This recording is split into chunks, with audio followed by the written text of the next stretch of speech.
Good morning, student. Today we start our second part of this video. Okay.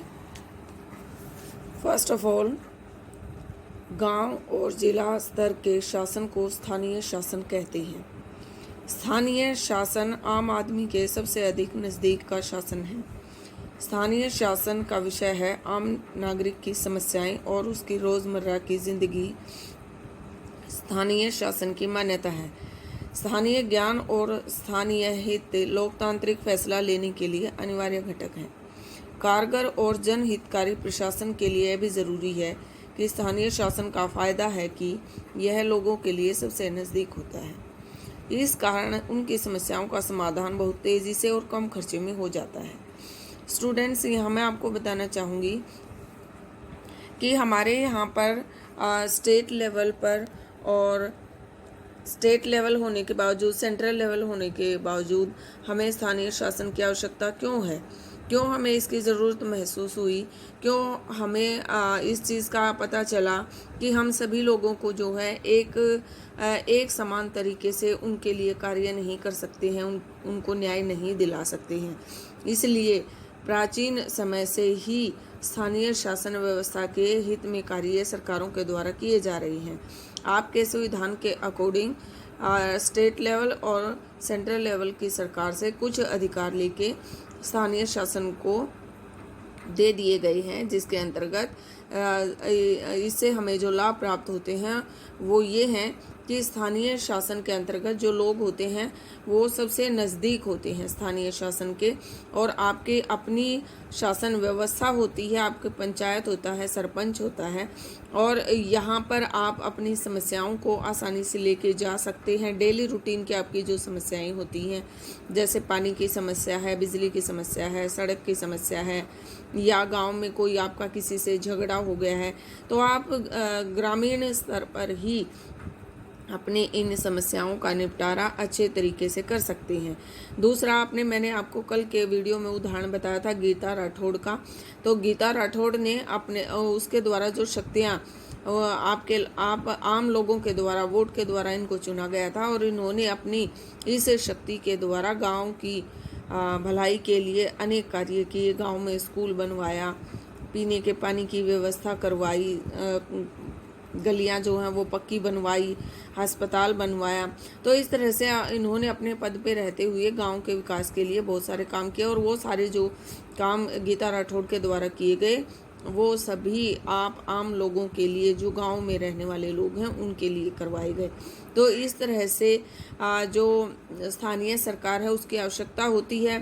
स्थानीय स्तर पर जो न्याय होता है उनको जल्दी से प्राप्त हो जाए, इसलिए भी हमें स्थानीय सरकार की आवश्यकता होती है। ठीक है।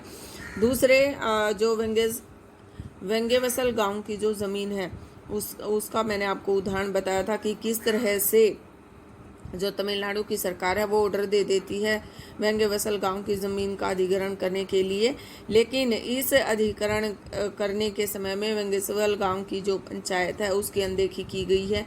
तो वेंगेवसल गांव की जो पंचायत है वो इसको अपने पॉइंट ऑफ व्यू में लेती है, ध्यान में रखती है, और इसके अगेंस्ट जो है वो कोर्ट जाती है, और कोर्ट से जो फैसला आता है खंडपीठ का वो पंचायत के हक में आता है, और जो स्टेट लेवल की जो गवर्नमेंट है उसका जो फैसला है वो बदल दिया जाता है। इसलिए गांव के हितों की रक्षा करने के लिए भी जो स्थानीय शासन है वो बहुत ही लाभकारी होता है। तो इसलिए हमें स्थानीय शासन की आवश्यकता होती है, और इससे हमें इस प्रकार के लाभ प्राप्त होते हैं।